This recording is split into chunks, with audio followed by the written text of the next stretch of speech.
So, hello and welcome to this new podcast series, Movies Are Us. My name is Shashi Mukherjee, and in this new podcast series, I'm going to be talking to people from different walks of life, different professions, and understand how movies impact them, influence them, and shape their perspectives in their personal and professional lives. Because I am connected to the industry and I work in the industry and I'm always surrounded by people from the industry. So I have only one school of perspectives around me all the time. So in this series, I'm going to be talking to my friends not from the industry and understand how they look at cinema. So we are not going to be technically dissecting movies or discussing movies in that way, but we are just going to be like fans talking about this medium that we love so much, cinema. And today I have a very dear friend, Chandni Sethi, who is a dancer, and she has taught me dance. She has taught me two styles, contemporary and jazz, at a dance school in Mumbai. And I'm going to be talking to Chandni about three movies which have been very important in her life. The first one would be Before Sunrise, which is a 1995 film by Richard Linklater. And the second one is the Italian 1997 film Life is Beautiful. And the third one would be this 2020 release, Anubhav Sinha's Thappad, which was a very important movie of this year. So let's get into it. Welcome, Chandni. How are you? What's happening? Hi, Shashi. I'm doing good. I don't remember teaching you contemporary though. Okay, I mixed up. Sorry about that. It's fine. But maybe we I've have been good. danced contemporary together. I don't know. Maybe you were there Yes, in yes, the class. that can be Yes. possible for sure. But Yeah. okay, that's fine. Like I've been like learning by looking at you, so you can be my teacher that way. So what's happening in Sure, this I guess lockdown? like What are you doing? everyone's teacher like that. Ever Totally. since the lockdown started, I haven't, had any sort of productivity in my life at all. I'm 20 years old and I'm studying political science, so obviously I'm unemployed. No, it doesn't Um, matter. It's okay. At 20, you don't need yeah, to be yeah, of earning course. money. A Yeah. BA in political science can give you no job. You have to study further to, get anything worth surviving for. But I guess, I didn't even realize how vastly different my life had become compared to what it used to be before the lockdown. I'm just always watching something or the other on all these apps. I have so many subscriptions at this point. That's the Okay. only place my money is going. Subscriptions, as in the OTT platforms, you mean? Yes, How yes. many? How many have you Um, gotten? Don't you share it with let me friends? let me see, let me see. Netflix, Prime Video, Hotstar, Sony Live, Woot. Uh, so I guess five, but yeah, five. But then Nice, I nice. also watch YouTube videos. I watch a lot of YouTube videos, and I watch short films here and there, like on Instagram or YouTube or I don't know, wherever I find the links. You should also check out this site called Mubi, MUBI, and it I've has, heard about it. yeah, it has really good films. Like you can subscribe to it also, and maybe they give a 7 day like free trial, and then you need to subscribe to it. But you can check that I out guess too. I'll just end up subscribing. Yeah, that's true. I always think like there should be one OTT platform which can like club together every OTT platform, and then I there know, can be just one right? It would be subscription so money for all of convenient. it. It would be so convenient. Oh my God. What do you watch on YouTube? Like, could you tell us some short films that you watch or anything you remember right now? Short films, when it comes to short films, I have like the bare minimum knowledge when it comes to short films. I've just, studied about short films a little bit through politics and a little bit through mass communication.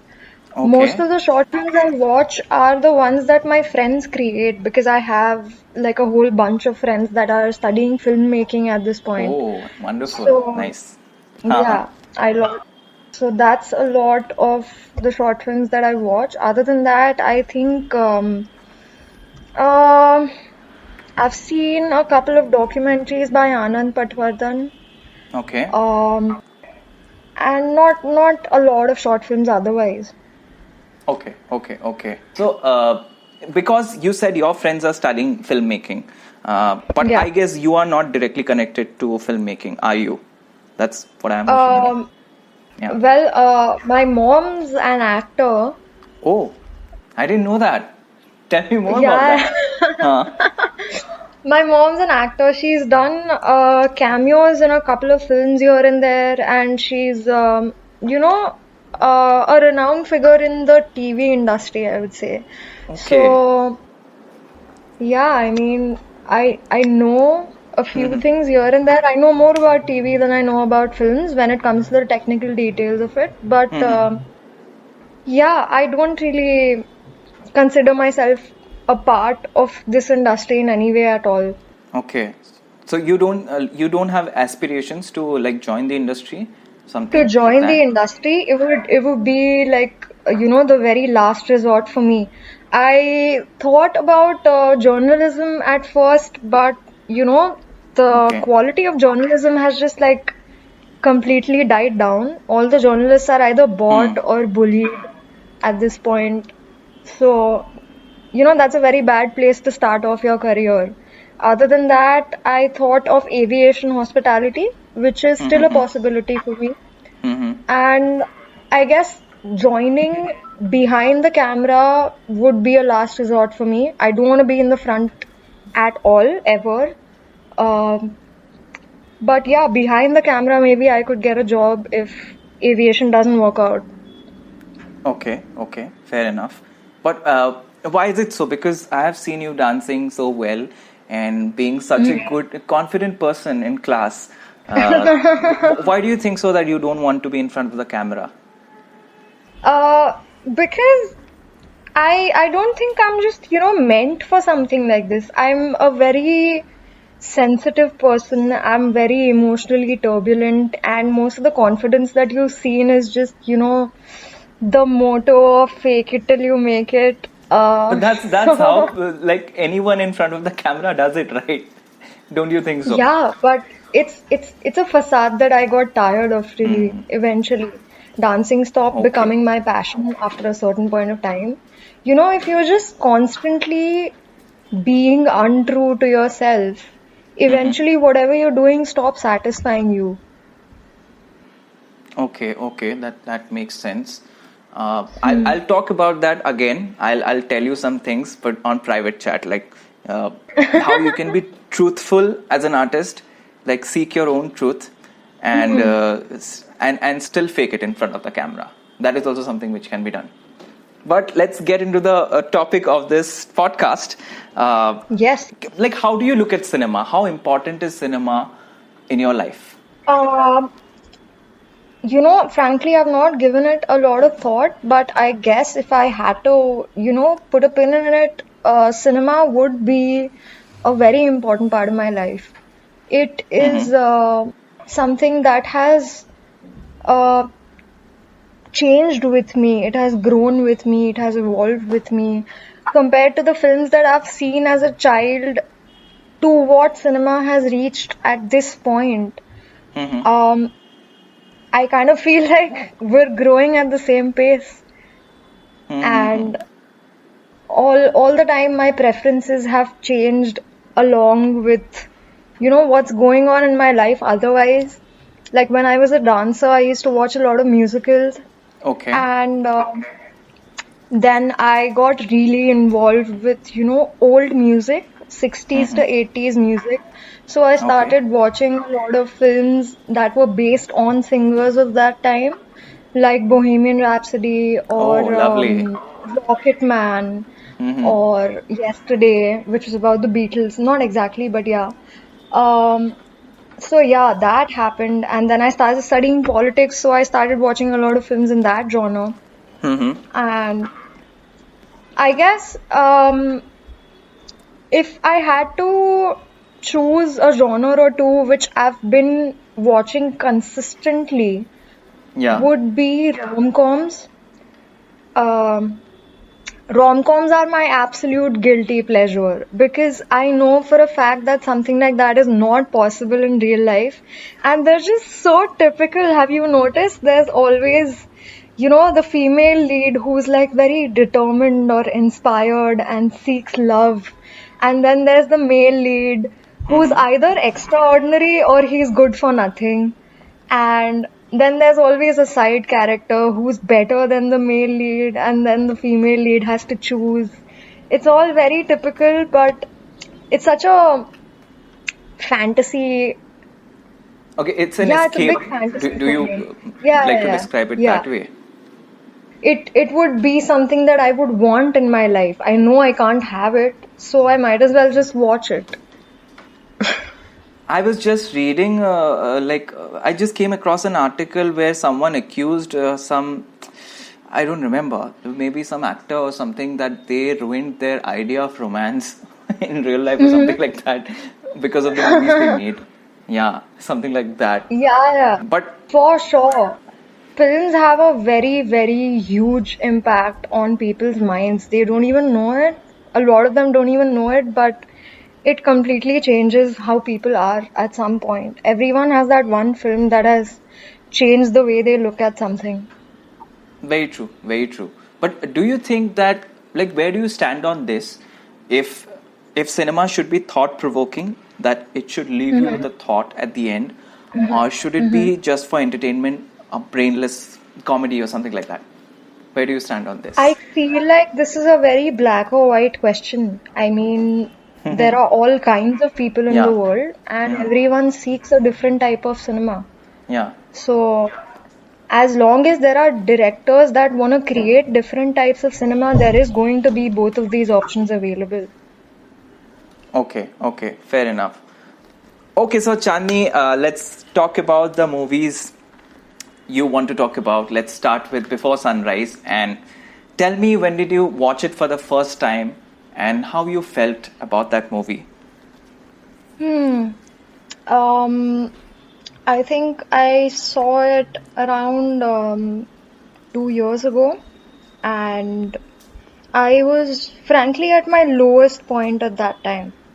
Um, I was very depressed. I just got my heart severely broken into so many pieces, and I don't know, I just become very emotionally turbulent as a person, and I don't blame myself for it because I fall in love very easily. When it comes to people, places, things, anything, I just fall in love very easily, and then I get my heart broken very often. And 2 years ago, I was at a point where I didn't think I could get any lower than that. At that point was when I think somebody recommended this film to me. They recommended the entire trilogy, but unfortunately, I couldn't find the other two parts. So I've only seen Before Sunrise. And it kind of struck me in an epiphany sort of way. It kind of made me realize that I didn't have to be in the place where I was. I had been holding others accountable for the way that I felt. And I felt like that's a very bad thing to do. You can't hold everyone accountable for how you're feeling because otherwise you're just gonna always feel disappointed. Okay, Okay, maybe not always, but like most of the time, I'm just a cynic. um, Other than that, it kind of made me feel like it's okay for me to feel things because there were a lot of times when I felt like, oh shit, why am I feeling like this? Oh my God, I'm such a loser. How can I fall for someone like that? How can I, let myself do something like this? So I used to shame myself a lot for feeling the way I felt. But then after watching this film, I kind of felt like, it's okay. It's shaped me to be the person that I am today. And even though the memory is not necessarily happy, at least I've grown as a person. So it's given me a different perspective. It's helped me see joy in something bad, okay. in something, yeah, depressing, otherwise depressing. But since you said that you shouldn't be dependent on other people, like you shouldn't be blaming other people, and when it comes to relationships, like why do you think it would work like only from one person's efforts? Like why should just one person be responsible? Both are responsible for each other. What is your take on Both that? of Yeah. them, I mean, if you're in a relationship, it's like a completely different dynamic, right? You're responsible for each other in the kind of way that you'll help each other stimulate your minds. You'll help each other grow. You'll help each other reach your goals and grow together as a couple. But a lot of the times when you have these small arguments, Mm-hmm. you end up, unknowingly saying things that might be very hurtful to someone else. A lot of Hmm. times in anger, you don't realize the power that your words hold. And at such a point, it would make very little sense for me to be upset about something that you said completely out of anger. I would obviously feel bad, but I can't be holding a grudge against you. I know the position that you're in. So I understand where you're coming from, even if your statement was completely uncalled for. I, can't let it make me feel like, oh, I'm the worst person in the world. True. Makes sense. Like that. Then, what did you really make out of this movie? Like finding joy in whatever there is right now, and like not worrying what happens after sunrise. Something. What was that the takeaway? Basically, um, not letting a bad memory um, take over you entirely. Looking at everything in the past fondly. Yeah. I guess that letting relationships be what they are and not, putting too much emphasis on them or making them into something that they might not be otherwise. Seeing things for what they really are. I could meet you today and then not see you for the next 10 years. Being okay with that. But didn't you want to know if they met after 6 months since you didn't watch the other two movies of the trilogy? I mean, I feel like if the other two films are made, then they met. Definitely met. Yeah. But they could have met like after like 10 years or 9 years. That could be also true. From what Yeah. I've heard is that both of them end up getting married to different people. Oh my God, So why are you giving I out know it spoilers? doesn't. Spoilers. I'm sorry. It's okay. We have already spoken about the end of the film.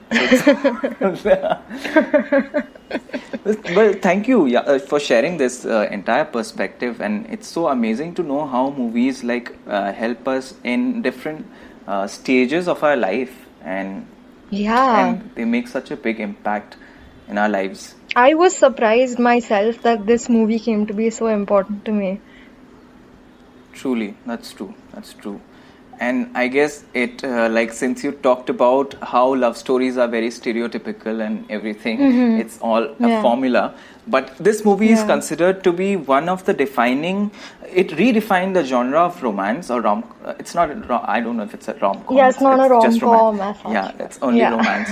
So it kind of redefined it, like, people consider it Yeah, that way because for sure.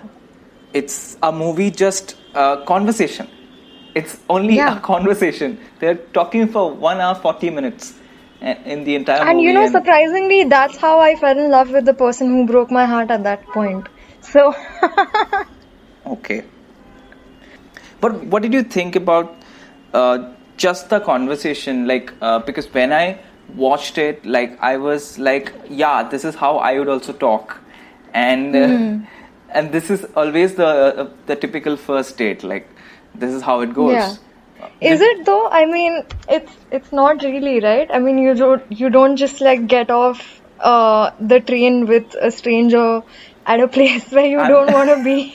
I'm just talking about the conversation part, like not everything, the other things they do. I've known a lot of people and I've spoken to a lot of people. I have had a lot of friends at some point of time.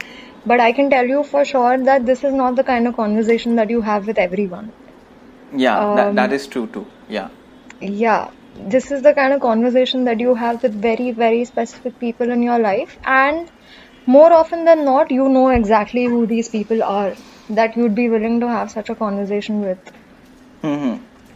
That makes sense. That's true. That happens. Like, I guess, don't you think like you get the vibe very early off, on the first date. Like Yeah. you know Yeah. how it is going to go. Or does it happen Exactly. that does it always happen that you get the vibe early and you know how is it going to go, or has it happened? Or has this also happened that you got a wrong vibe about how it is going to go, and that like the other person like Yeah, disproved for you? sure, for sure. I mean, that is exactly why Thappad came to be so important to me. Okay. We'll go on to Thappad, but before that, let's discuss the second movie. Do you want to share anything more about the previous movie? Is there anything you wanted to share? No, I guess that's it. Okay, let's move on to the second one then. Let's talk about Yeah. the Academy Award winning 1997 Italian film Life is Beautiful, which is a defining film from European cinema. So let's talk about that and tell me, what did you feel after watching that film and why? Oh my God. I mean, Life is Beautiful was, I feel, a whole different league compared to any film that I've ever watched before this. And, I have some kind of connection. I don't understand it myself, but I have some kind of connection with films that are essentially depressing or disturbing. Uh, it's Okay, even I weird, have. but Like it's yeah. like an addiction for me. Yeah. I mean, I guess for me that stems out of the fact that I like to believe that there are absolutely all sorts of people in the world. Hmm. Every kind of extreme that you can think about, every type of absurd that you can think about, all people of that kind exist. And that is why I like to watch films that can be very disturbing or very depressing because that reinforces my belief. And True. when it comes to Life is Beautiful, it's it's it's a beautiful film. I can even go out on a limb and say it's my favorite film ever. And I doubt any other film can, take that place away from this film because it made me feel such strong emotions. And I cried like a baby by the time the film was ending. I was just, my God, I was in a different world at that point. But one thing that I took out of Life is Beautiful is that we tend to see victims only as victims. But Yeah. this film completely changed the way you look at someone's misery. It humanized a victim so much, you actually started seeing the kind of lives that they had before becoming a victim, or how they dealt with what they were going through. Usually in such films, you just see that, oh, it's a very depressing situation, oh, they're separated from their families and all of that. But then this put such a, I wouldn't say optimistic because like he died in the end, but Oh my God! Spoilers after spoilers. It's okay. I'm sorry, Go I'm on. sorry. It's okay. It's okay. How else will we express our emotions and feelings if we I'll not give just out say spoilers? spoiler alert the next time. It's okay. It's okay. I was kidding. It's okay. Carry on. But yeah, it just put like a, positive spin on things. I mean, the child grew up with such a strong affiliation with his father, with such a strong sense of love, of justice, of, joy. So, yeah, I mean, it was just a beautiful film. That's very true, because what happens is, like, what I feel, our lives are very limited. We have limited experiences. Like we Yeah. have like a certain friend circle, but it is important for us to like explore movies or books because they let us understand other people's lives too, and so many Yeah. things have happened around the world. Yeah. So because you liked Life is Beautiful, have you also watched Jojo Rabbit? It's around the same I theme. have not. I mean, so many people have recommended it to me, but I have just not come around to watching it because I recently started watching anime and I'm getting too much into that. Okay, So, no worries. You can just catch it up on Hotstar. but I I'll guess. get around to it. Yes. Yeah. Yes. It's on the same I might theme. just It's watch a it different tonight. spin. Yeah, do I that. might Do just that. watch it Let me tonight. know How you find it? I think what I liked the most about, I mean, I don't know if I liked it the most about the film, but it surprised me the most is that I couldn't have imagined a film about Holocaust being this positive. Mm-hmm. Yeah. So like Jojo Rabbit is a comic take on the whole thing. Like it's a dark comic take on the whole thing. So Oh, when I you watch love it, you'll it. get to know. Like I can't give away spoilers. Like the way you have been doing. It's okay. Just I'm kidding. I sorry. know. I was kidding. It's okay. Shall we move on to the third one, Thappad? Yes, sure. So yeah, begin. Tell me. You wanted to talk about that before. What were you going to? No, that was just a passing comment I made Okay. because it just really suited that. But Thappad, I feel like, has been a very personal film for me, especially at the time that it came out. Because right before the film came out, I had just gotten out of an abusive relationship a couple of months before that. And, it just really helped me get over it in a sense because um, I'm hoping nobody who's listening to this has faced something like that. I hope nobody has been in an abusive relationship like that, but it can be very traumatizing. It can be, um, you know, depressing in a way that would make you want to stop believing in the opposite gender at all. I had reached a point where I thought, okay, no man's ever going to be worth it. And I can never trust another person again after what happened because I invested my entire self into a relationship and then he did something out of anger that I did not expect at all. And when I saw the film, I realized that the only reason the abuse continued in my relationship was because I didn't stop it the first time it happened. I let it slide. I thought to myself, okay, okay, he's angry, he's justified. But then I realized it's not. I mean, I'm letting him make me a non-human entity. Like, I'm not my own person. I am my own person. And I can't let someone cross boundaries that I create for myself. And also, okay, so this is going to be a very weird thing I'm going to say, and you might not be able to digest it, and a lot of people can't digest it. But I am still friends with this guy. Uh, and this is also something that I looked forward to right after I watched this film. Um, can I give another spoiler? Yeah. I was just kidding. It's okay. It's okay. How else are we going to talk about our feelings and emotions if we not give away spoilers? It's okay. We can. Okay, spoiler alert. Yes. So she ends up being friends with him after the whole thing gets over, after there's an entire court case and everything. They still, decide to be okay with each other. And of course, they have a more complicated dynamic. They brought another life into the world and all of that. But it can apply to simple relationships as well. Because at the end of the day, even if you get into a relationship like this, you have to remember that you were a friend to them before that. And, maybe he thought that it was okay for him to do something like this because he was my partner. So what I did is I simply took away that aspect of our dynamic. He stopped becoming my partner. We're back to being friends.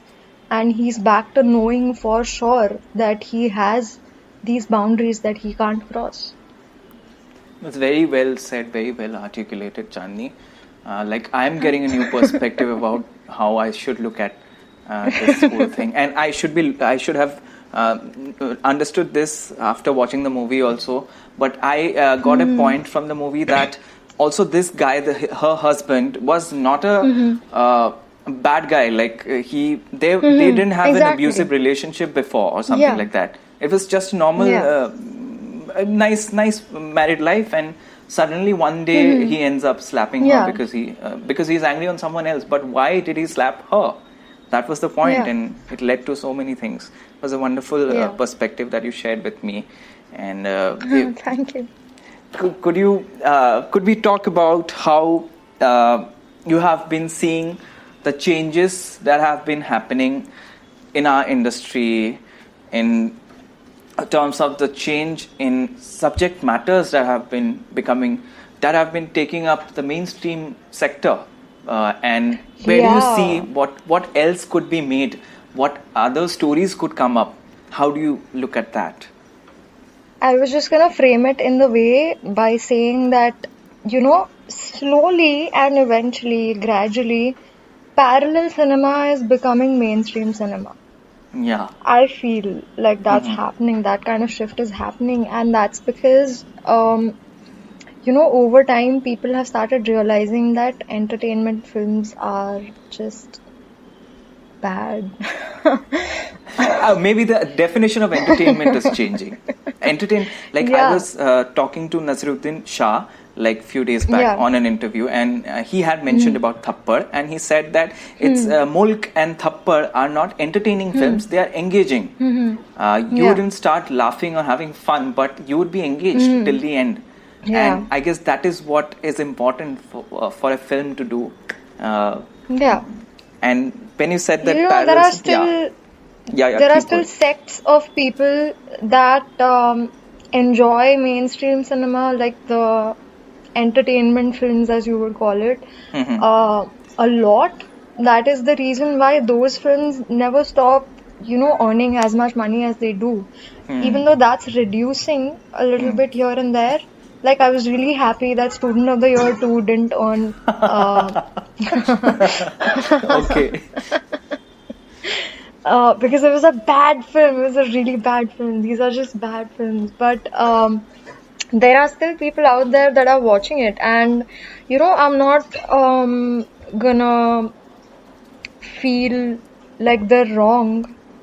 I mean, they have their own lives, whatever it might be. A lot of people watch films just to, escape their own reality. Yes. And if this is the place that they want to escape to, then that's their choice. But how do you define the mainstream cinema, which you think is kind of reducing now? Like, do the song and dances define it, or because song and dance is also an important aspect of film, but it's not done the way it should be done. There are so many dance films Exactly. in the West, Exactly. and even in India. Ye Ballet came Oh out my on Netflix, God, don't which get me started on dance films in India. Oh my God. I have still not watched. Ye Ballet, could you tell me, You've was it not up to you've your not watched Ye standards? Ballet. Ye Ballet is the first Indian film about dance that I have ever appreciated. Okay, Because okay. I've watched a lot of dance films. I've watched a lot of dance films, and Indian dance films are the worst. They're Because the dance is worst. made as an item They're to propagate the selling of the cinema of the movie. it's not even that. It's just absolutely so unrealistic. It is so unrealistic. I mean, people do the most basic choreography, and suddenly they're in the finals of some world championship. I mean, what is wrong with you? Oh my God, I get which movie you are talking about. Or the kind of movies that come out in this genre in India. Yeah. So, I mean, Ye Ballet, after I watched that, I mean, that was just refreshing. That was just so nice for me to see. And obviously, I'm biased because Achintya is in it. Yeah, So, like, I'm that's true. thoroughly biased because of that. But it was, like, keeping my bias aside, it was a really good film. True. But do you think like there are in parallel cinema which you talked about, they don't involve item numbers, like the actors don't break out into dance suddenly. Yeah. Do you think that is going to be the trend in the coming years, and dance films would be another genre properly explored in India? I feel, I mean, um, Okay, specifically films about dance would be dance films. Otherwise, like films with just a lot of songs in it would be musicals. Yeah. Uh, and I think musicals are phasing out. To some extent, they are phasing out. Like the number of songs in a film have been reducing. I don't know if that's something that you've noticed. Because after taking up politics, I saw a lot of, maybe not like old, but like let's say 90s to early 2000 films, and they had just too much music, and most of it was so unnecessary. Like, Marches was downright irritating. Hmm. Marches had a song every 20 minutes, and none of it took You the should watch plot Race of the 3. film forward. Believe it or not, I have. Oh, wonderful. I have also watched it, but I don't remember it anymore now. But it's cool. Same. It just completely wiped out of my memory. It was like trauma. Okay, so you see that musicals are going down, like that's not happening that Musicals are much. going down in the sense that there's going to be music in Indian films, of course. It is a characteristic of Indian films. Yeah. I mean, that's how people around the world know Indian films. Indian films have a lot of music in it. So I don't think that aspect of it is ever going to go away. But I feel like people will eventually evolve into, a phase where music is only used in a film if it is helping the plot line move forward. Like in Very Gangs true. of Wasseypur. Yeah. Yeah. Yeah. You were saying about Gangs of Wasseypur. No. I'm saying like that's the kind of music that was used in the film. A lot of the music that was written was either an explanation of the plot line, or it helped move the Define a plot line character. forward. Yeah. Yeah. Makes sense. Do you think that now filmmaking is kind of becoming more accessible to people because do you think the definition of stardom would change because so many people are stars right from their homes now because of digital? How do you look at the stars now? Because what is the difference between? Yeah. I'm completely disconnected from online stardom. Okay. To be honest, I Okay. have no idea of who's famous right now. No, it's completely But fine. You don't need to. but yeah, when it Yeah. comes to Bollywood, I feel like there is going to be a slow change towards how people define stars. Everyone is, I mean, it's the lockdown period. Everyone has a lot of time on their hands. And I'm gonna just go ahead and say something controversial. If it wasn't for the lockdown, very, very few people would have spoken up about Sushant Singh Rajput. Yes. Everyone would have just been like, oh, I'm so sorry he died. Let's be nice to everyone. Positivity spread karenge and all that. But since everyone had a lot of time, people had the time to think, maybe this is not the case. And yeah, eventually people are gonna start realizing that not all Nepo kids are good actors. Like for example, Janhvi Kapoor. I recently saw Gunjan Saxena.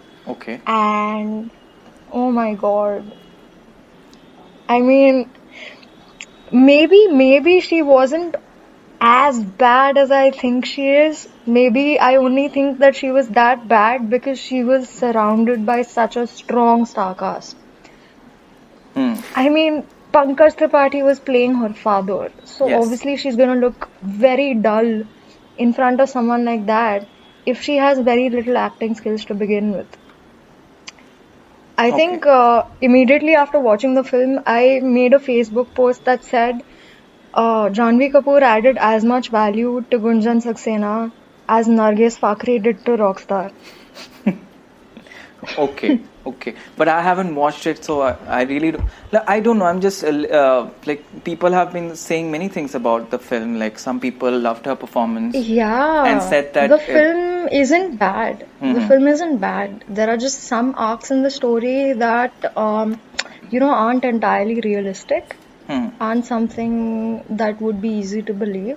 Hmm. And a lot of people have been, dismissing a lot of the things that are shown in the film, saying that it has been highly fictionalized. That I'm not sure about. But can I ask you one question? Yeah, surely. Go ahead. This is something that I'd been wondering ever since I saw this film. Is Okay. that Oh, I haven't watched the film if though. you had to, okay, no, it's fine, it's fine. It's just a food for thought type of question. Um, Films usually dictate what the norms of the society are, right? Like, if you show a lot of violence in films, there's a lot of violence in real life. If you show a lot of, misogyny in films, there's a lot of misogyny in real life. So, what do you think would be more impactful when it came to women empowerment? Would it be better to show that there is a lot of misogyny, but the women are fighting against it and coming out on top? Or would it be better to show that misogyny is not the norm anymore? What I feel is that, see, there are 2-3 aspects I'm going to talk about on this. First of all, biopics, for me, this is my personal opinion, they don't have to be, they don't have to stay true to the facts, because we need to dramatize it and we need to fictionalize it to make it cinematic. Because suppose you lived a day, like I want to make a film on a day of yours, like today, what you did, whatever you did. Yeah, of course, Okay. you're gonna have to fictionalize. One event could be amazing, but it made a certain impact on you, and I feel that this has a potential to become a film. But then there are some rules, like you need to add act 1, act 2, act 3, and put some plot points. These are like terms of screenwriting and all, and then make it like a cinematic event. So that will make cinema. But what I believe is that don't fictionalize it in a way that it becomes unbelievable. That is what I don't like. Yeah. Make it believably fictionalized. That is one thing. And the other things are, what I was going to say is that, so you can show misogyny, you can show violence, but there are two voices when you make a film. One is the filmmaker's voice, one is the character's voice. Okay. These two voices shouldn't coincide. That is what I had what I thought was the problem with Kabir Singh. The filmmaker's voice coincided with the character Kabir Singh's voice. So he was vouching for Kabir Singh. Like, this is a good guy, and whatever he has done is right, and he should get away with it. Like, he shouldn't be punished because of it. I don't say that make a film on moral science. Don't you don't have to be preachy, but your voice. And I can't explain this right now because I am not also a very I understand what you're saying. Yeah, like I can't explain it technically completely because understood what you said, but I don't know if it answered my question. okay, that one I'll have to still have to go Think about through it. this, yeah, and still Think have to about figure it and out let me know on private chat.